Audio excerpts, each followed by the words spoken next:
Shalom Mama dan saudara-saudari semua. Saya atas nama Yonatan Aripapatepa dari kelas 2B.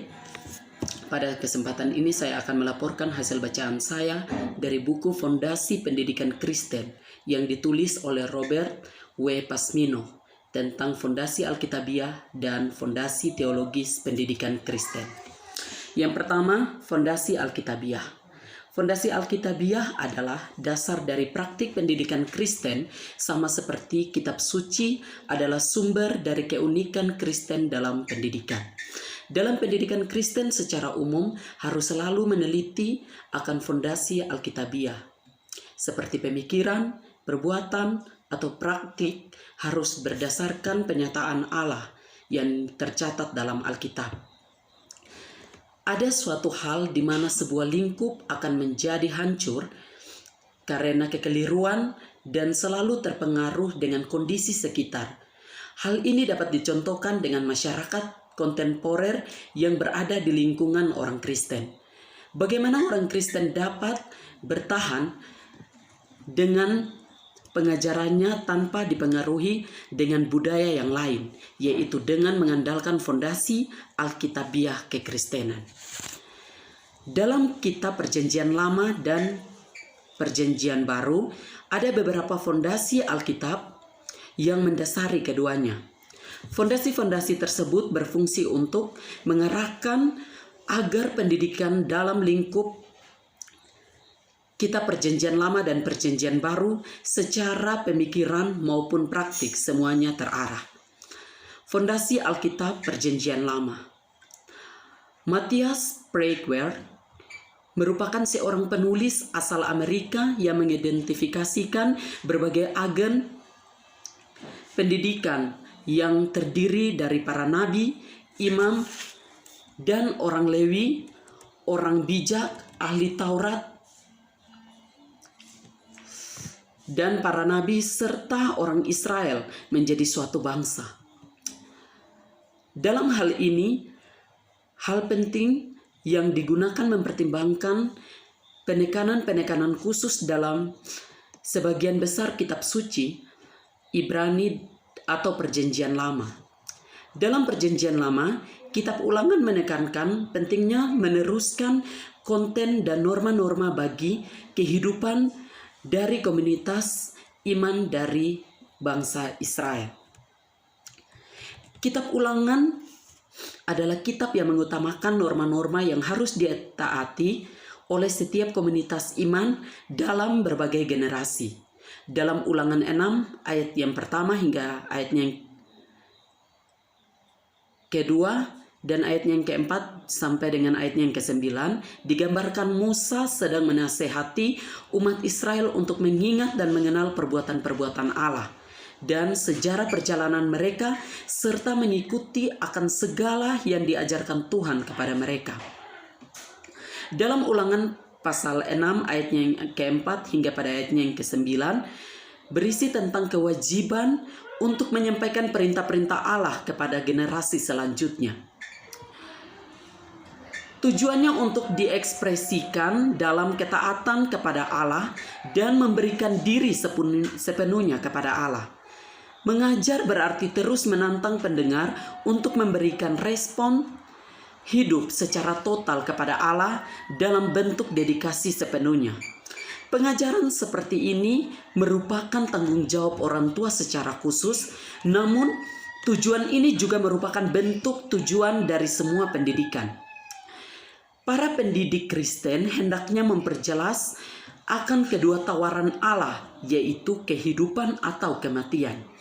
Hal ini menjadi tugas dari gerejawi untuk mendorong setiap orang dari berbagai golongan untuk memilih kehidupan rohani yang ditemukan dalam Yesus Kristus. Pilihan ini bersifat imperatif karena Allah adalah sumber kehidupan. Karena itu, pilihan hidup itu harus berdasarkan apa yang baik menurut Allah, baik secara pribadi maupun kelompok, sehingga mereka dapat mencerminkan gambaran Allah dalam hidup mereka. Hidup dan pelayanan Yesus merupakan perwujudan yang sempurna dari hakikat pendidikan yang dijelaskan dalam perikop-perikop kitab Ulangan. Kristus adalah kehidupan, firman yang berinkarnasi dan sumber utama dari pembebasan dan perayaan. Dalam Mazmur 78 ayat yang pertama hingga pada ayat yang ke-8 adalah perikop kunci lain dalam Perjanjian Lama yang memberikan kepada kita ide-ide yang mendalam dalam rangka memahami konteks bagi pendidikan yang berdasarkan Perjanjian Lama. Dalam Nehemia 8 ayat yang pertama hingga pada ayat yang ke-18, setelah kembali dari pembuangan, Esra membaca hukum Taurat kepada orang Israel. Pelayanan Esra membuat kehidupan bangsa Israel menjadi pembaharuan. Mereka yang mampu berkumpul bersama untuk mendengarkan firman Allah. Bangsa Israel menjadi dekat dengan Allah karena mereka selalu mengandalkan dan mendengar firman Tuhan. Pendidikan dari perspektif Perjanjian Lama adalah konsep hikmat. Karena konsep tentang bentuk konkret dari literatur hikmat, orang Ibrani berpandangan bahwa hikmat itu sangat praktis dan menghasilkan hidup yang sukses dan diterapkan pada hati.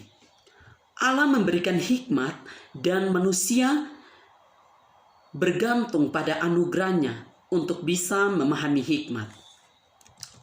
Yang berikut, fondasi Alkitabiah Perjanjian Baru. Dalam Perjanjian Baru, sama seperti kitab suci orang Ibrani atau Perjanjian Lama yang memberikan ide-ide penting yang berkaitan dengan tugas mengajarkan iman. Dalam Perjanjian Baru berisi kitab Injil atau suatu agenda bagi penyebar luasan iman Kristen dan konteks yang asing atau bermusuhan. Yesus sebagai guru harus menerima sikap-sikap yang tidak berpesan yang dibawanya. Faktanya adalah ancaman dibunuh di Bethlehem dan penolakan atas dirinya di Yerusalem. Injil Matius membagi visi, misi, dan memori. Mengajarkan ketaatan adalah tugas yang sangat sulit. Apakah murid-murid Yesus taat dipelihara dan selaras dengan semua yang diajarkan oleh Roh Kudus atau oleh Yesus? Orang-orang Kristen dipanggil untuk mengevaluasi sejauh mana telah membagikan visi, misi, dan memori yang efektif. Dalam Injil Kristiani harus disertai dengan kasih dan kebenaran yang dilakukan secara efektif. Semua ini adalah tantangan yang terus-menerus dalam konteks pendidikan dalam rangka menyeimbangkan antara kasih dan kebenaran dalam pengajarannya. Konflik yang terjadi ketika mengukur kesiapan dan pendidikan Kristen adalah yaitu suatu kompleks yang sangat melelahkan karena harus mempengaruhi secara pribadi setiap orang. Roh Kudus membantu pendidikan Kristen dalam menilai kesiapan peserta untuk menghadapi setiap permasalahan tersendiri. Yang berikut adalah fondasi teologi. Fondasi teologi merupakan suatu dasar yang mendorong pendidikan Kristen untuk lebih maju lagi untuk memahami tentang Allah. Fondasi teologi juga merupakan pendekatan teologi dalam pendidikan Kristen untuk menegaskan penekanan pada perbedaan aspek-aspek kekristenan dalam teologi yang mampu memandu pola pikir dan praktik dalam pendidikan untuk selalu mengandalkan akan pengajaran dan ketakwaan dari Allah. Dalam fondasi teologi, dalam pendekatannya dalam pendidikan kekristenan, ada otoritas Alkitab yang mendukung dalam menjalankan fondasi teologi tersebut. Yang pertama yaitu otoritas Alkitab. Firman Allah yang tertulis adalah kitab suci di dalam keutuhan dan keberagaman isinya. Dan dengan itu kaum inilah berusaha mengajarkan seluruh hikmat Allah. Otoritas Alkitab juga menerangkan bahwa firman Allah yang tertulis adalah kitab suci di dalam keutuhan, keberagaman isinya. Dan dengan itu kaum Injili berusaha mengajarkan seluruh hikmat Allah. Elemen ini adalah panduan utama bagi gereja. Karya pembebasan Kristus, orang-orang Kristen Injili mempercayai doktrin fundamental Injil, termaksud inkarnasi dan kelahiran Yesus oleh perawan Maria. Kehidupan Yesus tanpa dosa. Ia selalu melakukan hal yang baik dan selalu mengandalkan akan perintah dari Allah. Ia harus rela mati di kayu salib dan menebus segala dosa manusia dan mengampuni segala dosa manusia. Karya pembebasan Kristus yaitu melaraskan pribadi dalam iman Kristen. Hal ini harus ditunjukkan sebagai fondasi dasar bagi kita semua orang Kristen untuk percaya kepada Allah dan selalu mengandalkan akan perintah dari Allah. Baik, Mama dan saudara-saudari semua, ini adalah hasil dari laporan baca saya dari buku Fondasi Pendidikan Kristen yang ditulis oleh Robert W. Pasmino tentang fondasi Alkitabiah dan fondasi teologis pendidikan Kristen. Terima kasih.